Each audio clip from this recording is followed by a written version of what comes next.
두려움은 우리가 살아가는 동안 피할 수 없는 감정입니다. 그것은 단순히 새로운 일을 시작하거나 중요한 결정을 내려야 할 때만이 아니라 일상 속에서도 불쑥 찾아와 우리의 마음을 어지럽힙니다. 두려움은 예상치 못한 순간에 스며들어 때로는 우리의 생각을 혼란스럽게 하고 때로는 우리의 발걸음을 멈추게 만듭니다. 마치 그림자처럼 우리의 곁에 머물며 사라지지 않을 것 같은 느낌을 주기도 합니다. 우리는 스스로에게 묻습니다. 나는 충분히 강한 사람일까? 내가 이 어려움을 극복할 수 있을까? 이런 질문들은 우리의 마음을 더 깊은 혼란 속으로 몰아넣고 스스로를 더 작고 연약한 존재로 느끼게 만듭니다. 요즘 같은 시대는 이런 두려움을 더욱 부추깁니다. 우리는 매일 수많은 선택과 결정 속에서 살아가야 하며 그 결과에 대한 책임을 혼자 감당해야 한다는 압박 속에 놓여 있습니다. 다른 사람 SNS에 화려한 삶을 마주할 때면 나의 부족함이 더 크게 느껴지고 경제적 불안정과 관계의 갈등들은 우리를 더욱 움츠러들게 만듭니다. 많은 사람들이 외적으로는 강해 보이려 애쓰지만 내면 깊은 곳에서는 불안을 숨기며 살아갑니다. 이런 두려움은 단순히 우리가 약해서 느끼는 것이 아닙니다. 두려움은 인간이라면 누구나 느낄 수밖에 없는 자연스러운 감정입니다. 그러나 성경은 두려움을 부정하거나 억누르라고 말하지 않습니다. 오히려 두려움을 마주하며 그것을 통해 하나님께 나아갈 수 있음을 강조합니다. 오늘 굿뉴스에서는 기드온과 에스더 그리고 느헤미야의 이야기를 통해 두려움을 극복하는 믿음의 여정을 살펴보려고 합니다.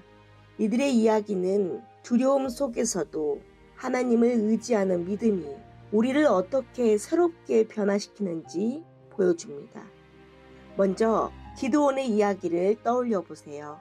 그는 이스라엘 백성이 미디안 족속에게 억압받던 시절 자신과 가족을 보호하기 위해 숨어서 곡식을 타작하던 평범한 농부였습니다.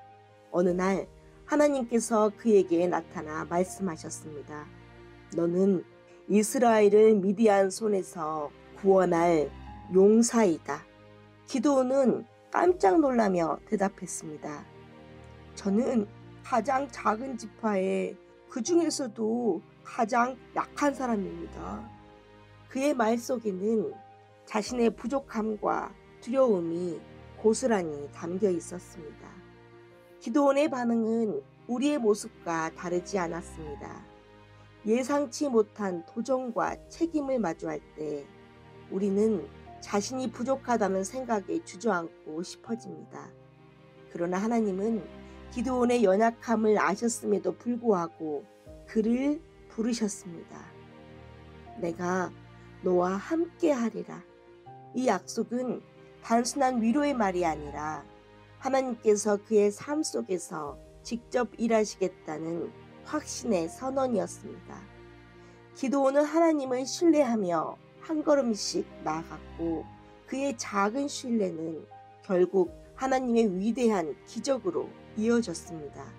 300명의 병사로 미디안의 대군을 물리친 것은 기드온의 능력이 아니라 하나님께서 이루신 놀라운 역사였습니다. 에스더도 두려움을 마주하며 믿음으로 나아간 성경 인물 중 하나입니다. 그녀는 한 나라의 왕비였지만 자신의 민족이 멸망의 위기에 처했을 때 하나님께로 나아가 큰 결단을 내렸습니다. 그녀의 행동은 그의 생명을 건 것이었으며 그녀는 이렇게 고백했습니다. 죽으면 죽으리라. 에스더는 두려움 속에서도 하나님께 자신을 맡겼습니다. 그녀의 결단은 민족의 구원을 이루었고 하나님은 그녀를 통해 위대한 일을 이루셨습니다. 에스더의 이야기는 두려움이 우리의 한계를 시험하지만 그 한계를 넘어서도록 이끄시는 우리 하나님을 신뢰할 때 진정한 용기가 생겨난다는 것을 보여줍니다. 느헤미야의 이야기를 생각해 보세요. 그는 예루살렘 성벽 재건을 결심했지만 그는 항상 끊임없는 방해와 비난 속에 있어야만 했습니다. 주변의 적들은 그를 조롱했고 동족조차 그의 결정을 비판했습니다. 그러나 느헤미야는 이러한 상황 속에서도 하나님께 기도하며 간구했습니다. 주님, 내 손을 강하게 하소서.